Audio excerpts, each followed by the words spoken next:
almost 40 years old. It was made in the late 1970s. It is a CBS interview with the late Mike Wallace, father of Chris Wallace. All right? And Mike Wallace is Jewish. Chris Wallace is Jewish. I'm just setting the record straight. But this was a CBS interview with the Shah of Iran, who was in power at that time. And he made some comments about the power of Israel in America. This is, again, the 1970s. Jimmy Carter was in the White House. Watch this video. It is shocking. It's an eye-opener. The Shah of Iran was unusually and refreshingly open in several interviews. When I used a phrase he didn't like, he clearly enjoyed the chance to throw it back at me. As you know, I have been across the Gulf that you call Persian and they call Arabian. Why do you call it Gulf? You have been to school, haven't you? Yes. What was the name that you have read during your school days? Persian Gulf. All right. But they do call it Arabian Gulf. Well, they can do many things. None of the Shah's comments raised hackles like his blast at the American Jewish lobby. Its influence, he claimed, went all the way to the top. Surely, Your Majesty, you're not telling me that the Jewish lobby in the United States pulls the strings of the presidency. Not entirely, but I think even a little too much, even for Israel interests. You think the Jewish lobby in the United States is too powerful for the interests of Israel? I think so.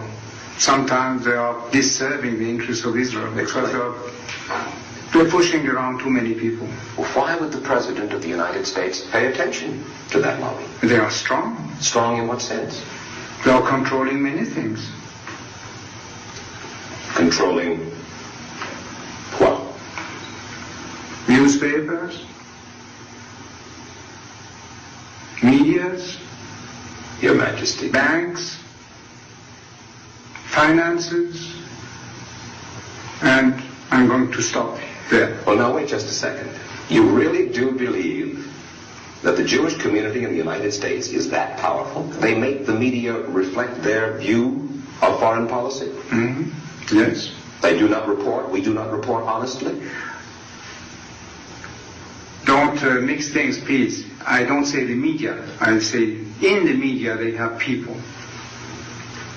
Not the entire media. Some newspapers will only reflect their views, yes. No. The New York Times, for instance, is owned by the Salzburger family, who are Jewish. Are you suggesting that the New York Times is biased in its treatment of the question of Zionism, Israel's existence, the United States' relationship with the Arab world? I will have to put all the articles of the New York Times written on this subject and draw the conclusion. You can put this to the computer and it will answer you. What you're saying is that, yes, you do believe. Well, let's wait for the answer of the computer. Washington Post. The same. The networks.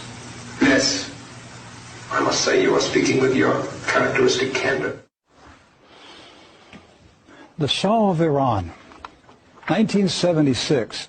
Did you notice how nervous he was? On CBS News, he was nervous because of what he was saying.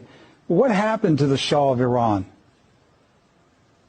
1979, he was removed. The revolution.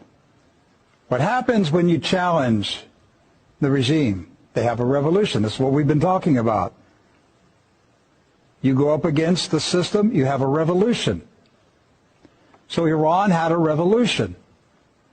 They had the revolution because of that interview on CBS News. They made a decision. He's got to go. He challenged us. He dared to out us. I'm going to tell you what's going on right now. Now, I'm directing this to YouTube because my staff just notified me while that video was playing that YouTube is suppressing our feed right now. We've been dealing with problems with YouTube recently, and they're shadow banning us right now. We typically have 1,000 people watching the live feed. Right now we have 12. Okay.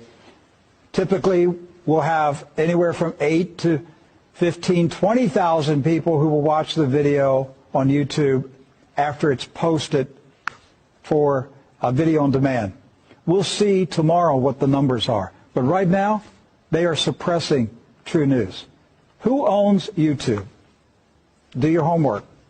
Find out who owns YouTube. Follow